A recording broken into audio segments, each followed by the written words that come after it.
Ready? And yeah, I just want to say that he's a great guy. He's got a way better attitude than me with all he's been through, and I admire that. You know, he ran a sober house over in Coeur d'Alene for about 15 years or so, 17 something, and I know I couldn't do it. uh, he's told me some of the stories of the things that went on there, and I'd probably be in jail. So um, that's about all I have to say right now is introduce Mike.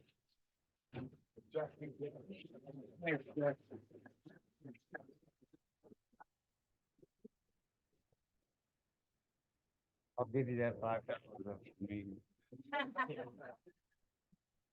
Hi, my name is Mike. I am an alcoholic. Uh. Oh.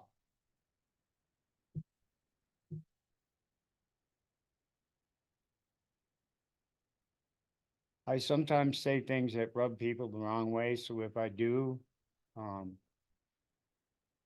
there's always a fourth step, and the good Lord knows I've been in a lot of them.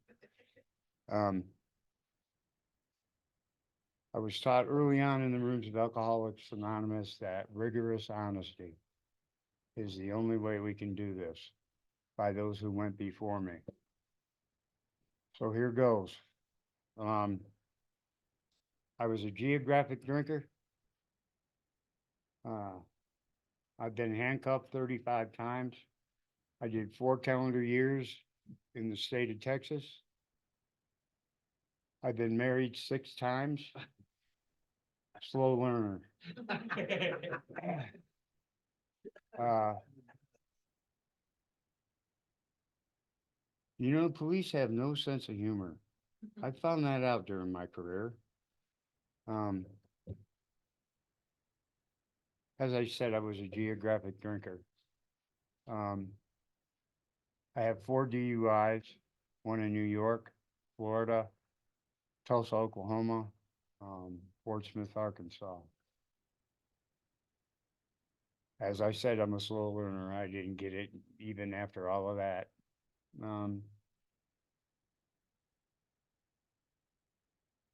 My mom and my dad split up when I was 3 years old. I went with my mom, and she was a bartender and a go-go dancer. I didn't know this because at the age of 6, I was sent to my father, uh, and it was for a 2-week vacation, unbeknownst to me. And my dad absconded with me, and that's when the brainwashing started. Your mom's a whore. She's no good. I didn't even, after a certain amount of time, I didn't even remember what she looked like. Any pictures of family, my mother's face was cut out of them. We moved around a lot. And I spent 48 years believing that my mom gave me up and I was worthless and, you know. And when I left, when I was 6 years old, I had a baby sister named Sherry. She was 6 months old when I left. And I don't know why it was in my head, but I had to find her. I had to find my sister. And throughout my drinking career, I would get bits and pieces, flashes of memories that about her and where we were living and what was going on. And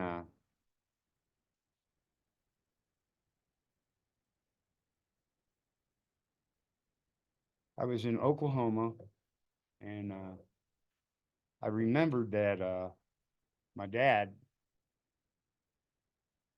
was working for Montana Rail Link up here, my stepdad. And I would make phone calls about it, you know, try to find him so I could find my sister and my mom. Um, I called dispatch one evening and, this lady picks up the phone and I said, this is gonna sound a little weird. My name's Michael Pecora. I'm looking for my mom and my sister. I know that my stepdad worked for Montana Rail Link. And I'd like to find him. I've been gone for 48 years. Got shot. The lady goes, I think I know who you're talking about. Uh, Let me make a phone call. It might take a day or two, but I'll see what he wants to do. 20 minutes later, my stepdad, Jim, was on the phone, bawling and squalling, myself included. And I found out my mom had passed away from cancer. Uh, and I asked him, I said, why did she give me up? You know, he wouldn't answer me. And for a long time, I couldn't figure out why. It was a good question, you know? Um, and then I found my baby sister, Sherry, and, I got on the bus, Little Rock, Arkansas, got up at St. Regis, and I met my sister. And me being the good alcoholic that I am, it only took me 2 weeks to ruin that relationship. Uh, The reason why I know I ruined it at that time was because she tried to run over me with a pickup truck. Like I say, four-step, you know? Um, and I've never asked her what I said in that bar ever again. I'm not dumb. Mm-mm. Um, but that night when I first met her, we went to her house and, she pulled a trunk out of her bedroom and we opened it up. And I asked her straight up why Mom gave me up. And she proceeded to tell me she didn't give you up. You were supposed to go for 2 weeks, visit with your dad. And Mom had spent the rest of her life looking for you. And I kind of went, man, come on, you could have found me, you know what I mean? And, she pulled out letters, New York State Troopers, sheriff's departments. She even wrote the Catholic Diocese in New York looking for me. And, I've got that letter in my stuff. It's weird because, my father's name is in Italian in that letter, you know? And that was sent in 1975, back to my mom. She said, Mom never gave up looking for you. And I said, well, wait a minute. You mean to tell me that all these years, that whole entire side of my family lied? Yes, they did. And, that was probably the best thing that could have ever happened to me. Because, shortly thereafter, I really hit bottom. And I got sober. Who knew? And, I came to Missoula because my sister tried to kill me. And, I was staying at the Pavarella. And like I said, I really hit bottom.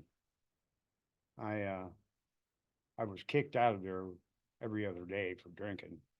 It's not like the Pavarella down the street. It was run by a very good man, and he helped save my life. There were 6 of us that decided, oh, we're gonna get sober. And if you would have seen those 6, you probably went, I don't think so.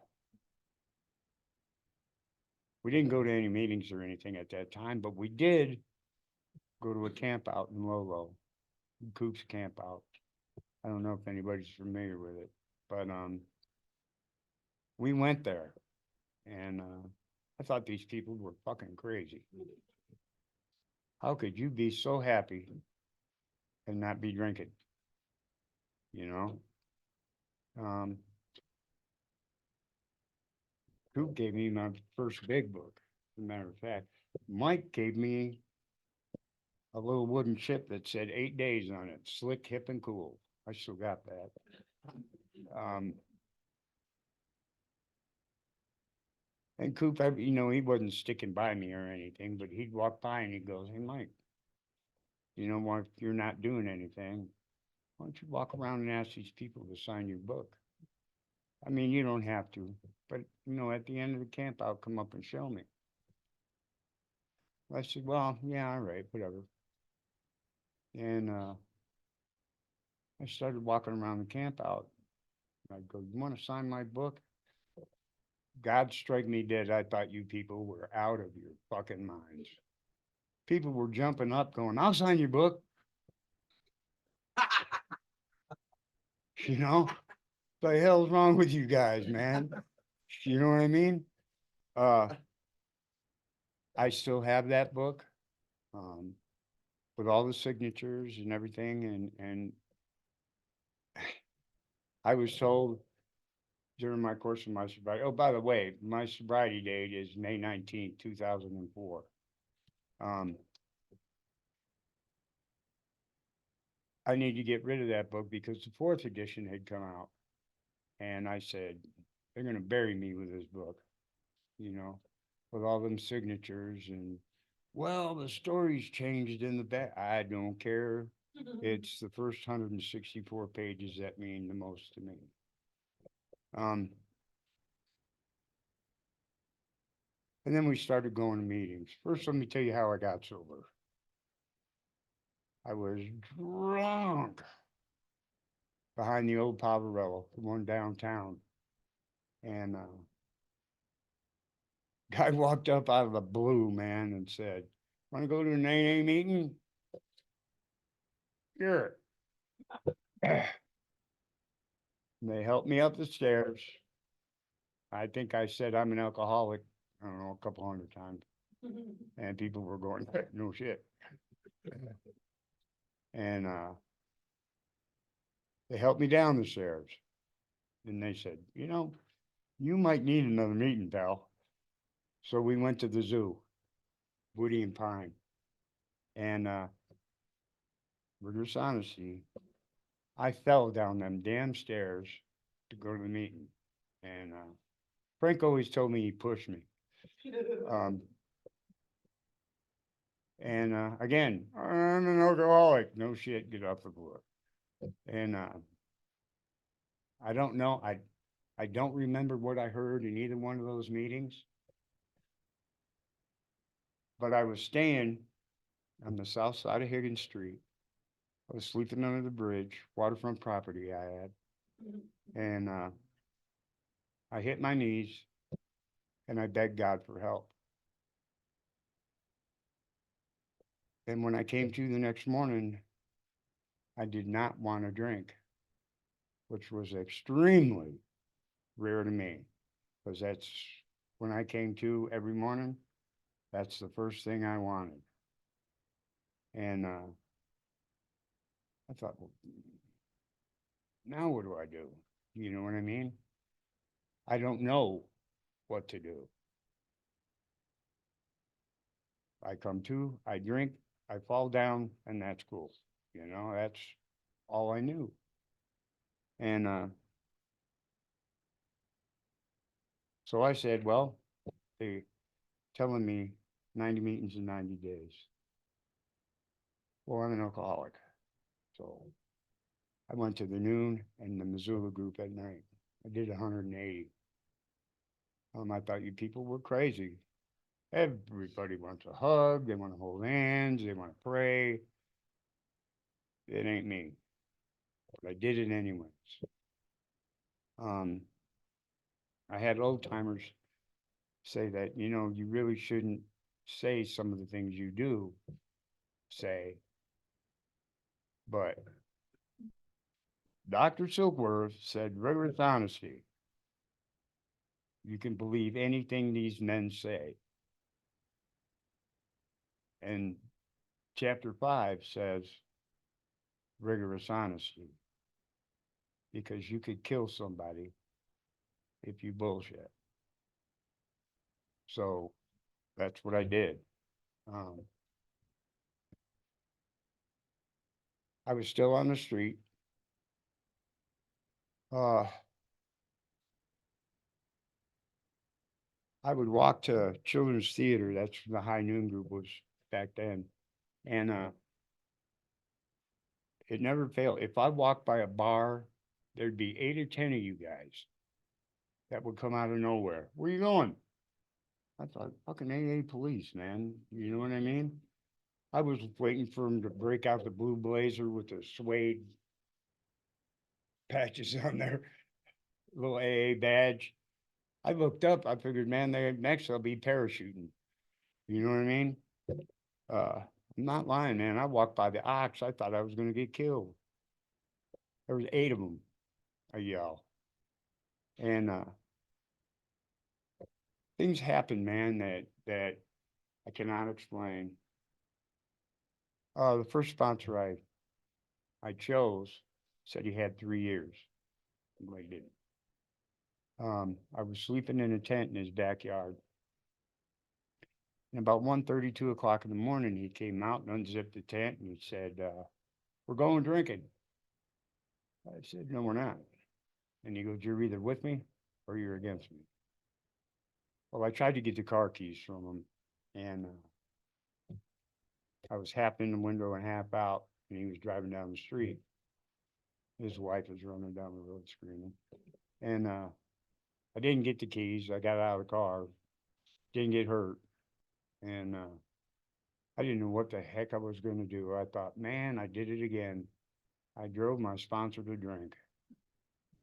And I was down the transfer station.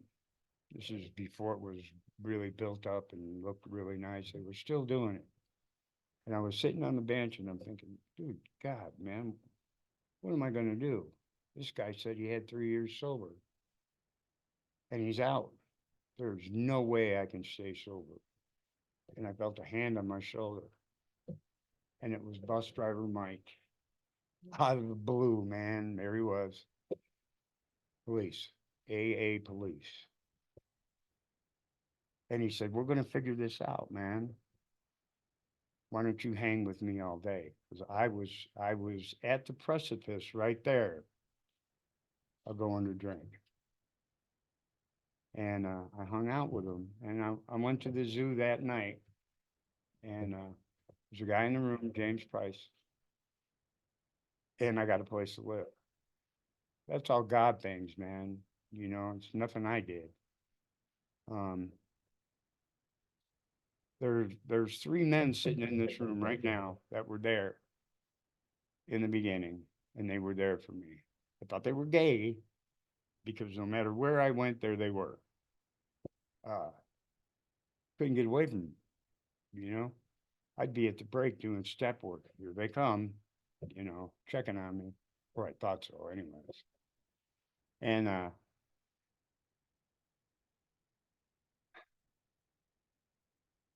man, um, it was a tough road to hoe getting sober for me. I found another sponsor who was the book, and he spoke language of the heart, and he told the truth. And that was important to me because 48 years I was the biggest liar anybody ever knew. I would say whatever, do whatever, and become whatever I needed to be at that time. I was a chameleon. And you know, he'd tell me, no major decisions in the first year of your sobriety, Mike. No relationships. Did I listen? No. Who the hell are you, dude? I'm old. I know what I'm growed. All the decisions that I have made got me where I'm at right now. I know what I'm doing.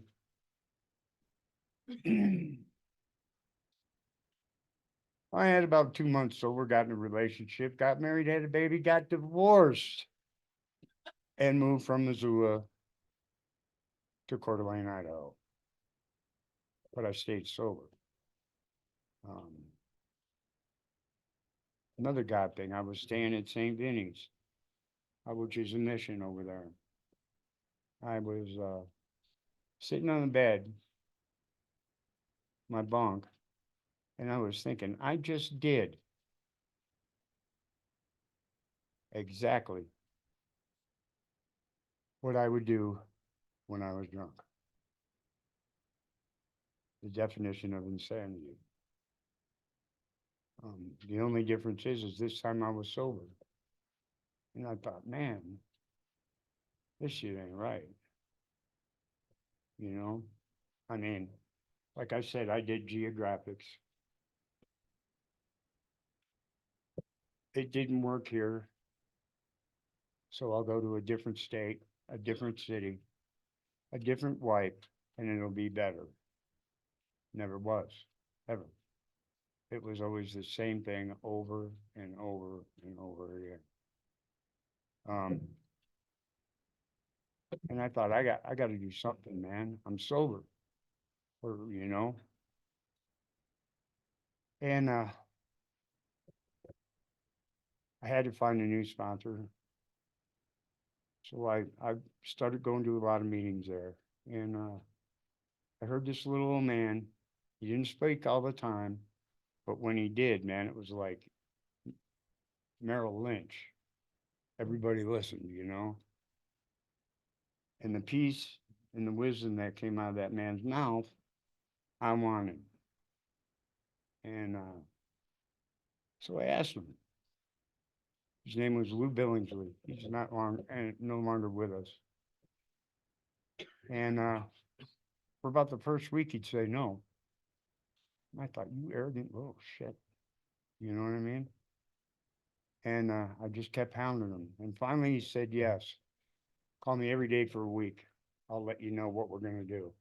So I did. And he said, we're going to meet for breakfast tomorrow at down the street cafe. I walked in, sat down, and he read me the Riot Act, which I needed because I am an alcoholic. I need strict adult supervision. And he said, we're going to read the big book of Alcoholics Anonymous. We're going to do the steps. We're going to read the 12 and 12. If you balk, you walk. I won't sponsor you. I'm not here to play games. I don't sugarcoat anything. You're going to do the work or find a new sponsor. Well, that scared the hell out of me. And we started working together. We read the book every year, did the steps every year. He was dying of emphysema, and he used to have the wheel oxygen tank behind him. And every Tuesday morning, 10 o'clock, my butt needed to be at the Alano Club, because if he could make it, I can damn sure make it. And that's the way it was for 12 years. He, last year that, before he passed away, I said, well, we're gonna do the steps. He goes, yeah, except this time, you're gonna take me through the steps. That floored me,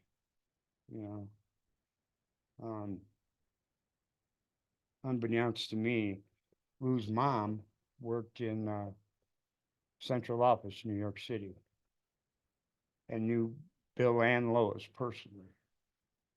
I went to Lou's house one day, and that's how I knew he liked me. He invited me to his house. He said, come on in the den. I walked in the den, and there on his desk was a first edition big book. And he goes, go ahead. And I picked it up and I was looking at it and I noticed that it was signed by Bill and Lois to Louie's mom on her 5th sobriety anniversary. Well, I started crying. Holy cow. You know what I mean? That's Bill, man. And I'll never forget that. He told me a story. He said, you know, I asked my mother how come she didn't get me sober when she did. And she said, family is the hardest to get sober when you're sober. And a lot of feelings get hurt and a lot of, she just said, it takes what it takes. You'll come around, And I had a lady, I don't know if any of you are familiar with Coeur d'Alene, but there was a woman in the rooms. Her name was Mama Jerry Mahoney. And she had 52 years sober when she passed. And I used to say hi to her all the time. I'm Mama Jerry, out of work. Just walk right by me. And I'm thinking, man, folks over here are arrogant, you know what I mean? And I spoke at the 5:15 and told my story. And after the meeting, she walked up to me and she goes, Michael, I'm not your blood mom, but I am your mom. And she'd call me every morning, 9:30 after her prayers and meditation. And we'd shoot the breeze, we'd meet and go to meetings. She was a grand lady, grand lady.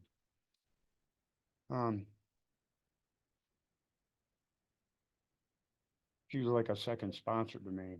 And her and Louie were kind of a thing, And we were at the Imano Club one day and Louie goes, well, why don't you call your mama? So I proceeded to ask him, I said, Louie, if you marry Mama Jerry, do I get to call you Pops? Hell no. When he walked right out, I went, there's going to be a lot of work I need to do now because I know he's going to put it on me. And, we went to a party for Lou. And it was just sponsees, just us boys. This man's 82 years old. Drug an oxygen bottle behind him. There was 26 of us at that party. He sponsored 26 of us. That man, dragging an oxygen bottle, would meet each and every one of us once a week. That's 26 hours a week. That's what he did. That's what kept him sober. One drunk working on another. And it flipped me out. I thought, man, if I could be a 10th of the sponsor that this man is, I'd be doing something. I'd really be doing something. He was a great fella. And I lost them both the same year. I was supposed to speak at Mom's celebration of life, but I couldn't. I'm going to be honest, I was crying too hard. Same thing with Lou. And I got to thinking, man, I'm going to have to break in a new sponsor. That's a hard thing to do, you know what I mean? And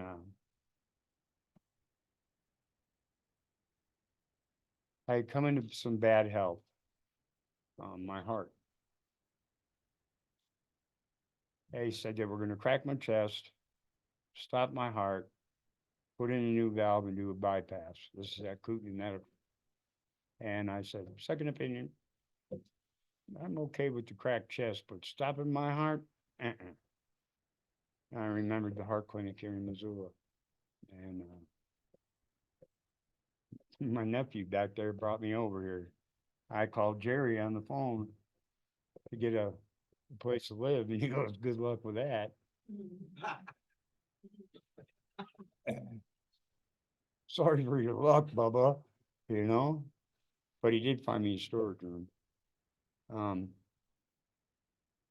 and the heart clinic told me they were gonna do the same thing, and I figured, well, this place here in Missoula is the 22nd in the country. These guys know what they're doing. I put my trust in God and them. And from May 8th to May 23rd, I went through all their tests, got ready for my heart operation, and I was shaved in a gown, had the thing in my arm for the IV, and the anesthesiologist came in and said, "No, your lungs won't take it." Now, normal people would call family and, people who, I'm programmed, I called my sponsor, you know, that's what I always did. That's what I will always do. It's my sound duty to drive my sponsor slap crazy. It doesn't say it in the big book, but if you read between the lines, that's what we do. And I wound up having a TAVR put in my heart. They didn't crack my chest, and I'm doing a lot better. But during that course, that time before the operation, I do what we're supposed to do, meetings. I talked to my sponsor. I made peace within myself, which I would have never been able to do if I wasn't in the rooms with Alcoholics Anonymous. Um, I'd have been drunk. They'd have never done it anyways.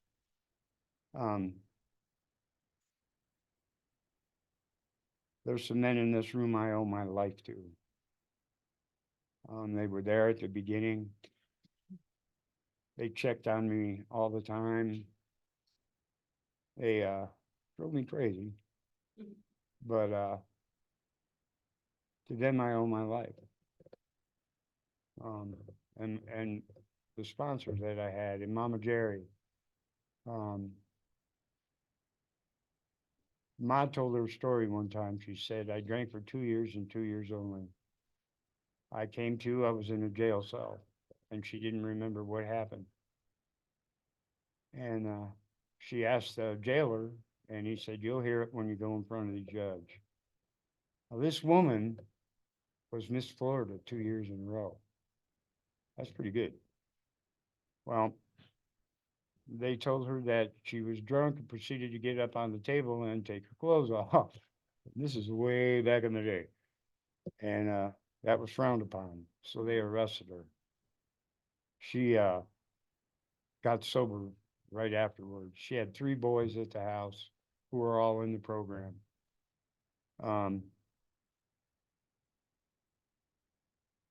This woman spoke all over the country.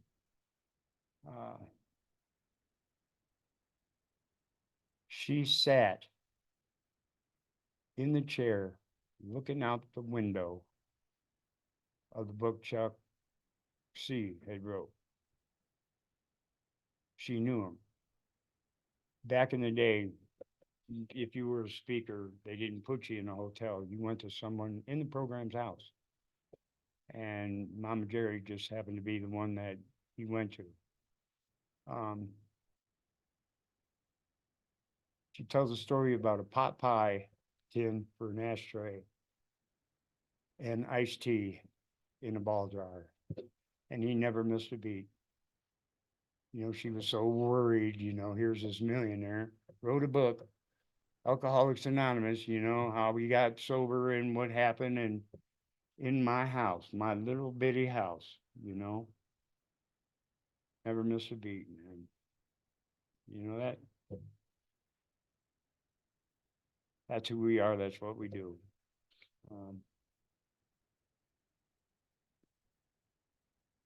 When I got to Coeur d'Alene, I didn't have a job. I was staying at the mission, pretty much just like I was here, with almost a year sober. Knew I had to get a job. Left the mission. I walked 2 blocks and some guys were building a place on Governor Street. And I walked up and asked.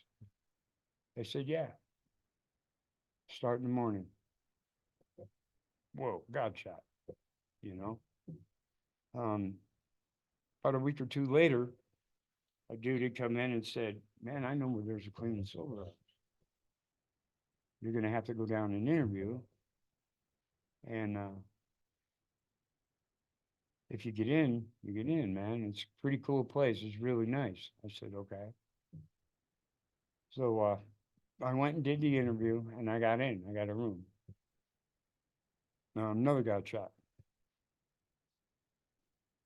About a month or so later, the guy that ran the house was leaving. So the owner came down, him and his wife, they're both doctors in Seattle. And they were going to pick someone from the house to run the house. They heard my story and they picked me. Gotcha. Um, the stories I could tell you, oh my God. And this house was the outlaw house. I had some real winners. Uh, I had them coming from the penitentiary from Utah, Dakotas, Montana, Vegas, California, Oregon, Washington, and Idaho. I had one guy that was waiting to go to the penitentiary, but he wanted to stay clean and sober. So he came and stayed at my house. He got sentenced and he went to the yard. He went to the big house. And I don't know, maybe 2 years later, I get a phone call from parole. And they said, Anthony Russo wants to come back to your house. And I said, as long as I got a roof, he's got one too, you know? He's always welcome, as long as he's sober. He said, well, he said he wouldn't leave unless he was okay for him to come back to your house. And this guy was an animal, bald head, arms about that big. And I'm thinking, what the, you know what I mean? Why do you want to come back here?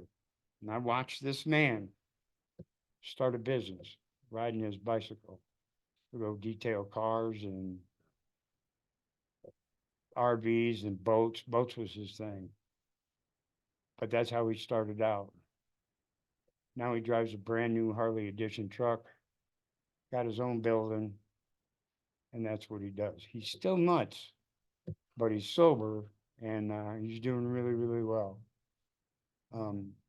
Just to give you an idea, he got off a plane one time and he walked up to his father and he goes, Dad, we're going to the pen. What? You know, bringing your dad in with you now, are we? You know? Yeah. I think the first 5 or 6 years were the best years of running that clean and sober house. I did it for 13. After that, you know, people that went before me and had more time said that there was a darkness starting in me. Because I didn't show up to go to work. I lived with these guys. It was 24/7. And they said I needed to leave, get out of there. I was going to 2, 3 meetings a day. I was working the Alano Club. I thought, man, there's no way, you know. And they were right. They were right. I was losing myself. Ma said, it's pulling you from the sunlight of the spirit. And that's not good because we have a spiritual malady. And you're talking like these boys, you're acting sometimes like these boys, and you are not these boys. And you represent Alcoholics Anonymous. It's not good. But I still did it because for all the damage that I did when I was running and gunning, I figured I'd owed a debt. And these guys that I was helping, whether they get it or not, I was repaying a debt to all the people that I had hurt. And I hurt a lot of people. A lot.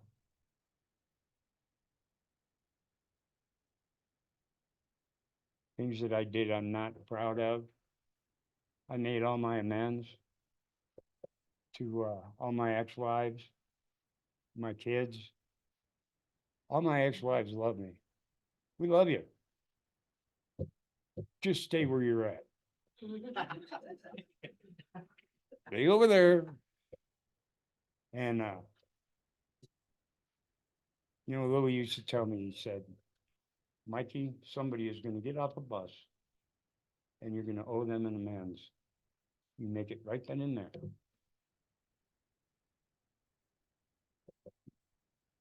That side of the family who had lied to me all these years. I'm on Facebook, minding my own business. And I get this ding and I look. And it's my kid brother. He hasn't talked to me in 35 years. He's a mama's boy. Anyways. He said, we thought you were dead for the past 10 years. I go, you ain't that lucky. About 5 minutes after that, my middle brother, Ral, called me. And one of my uncles, and they're the only people that, my brother still don't talk to me. He found me, but that's the extent of it.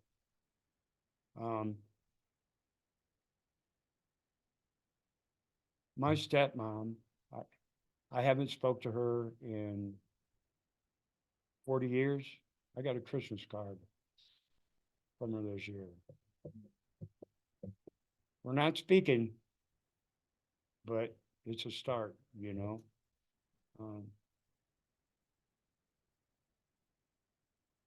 So if you want what we have and are willing to go to any length to get it, with rigorous honesty, your ass is in the right chair.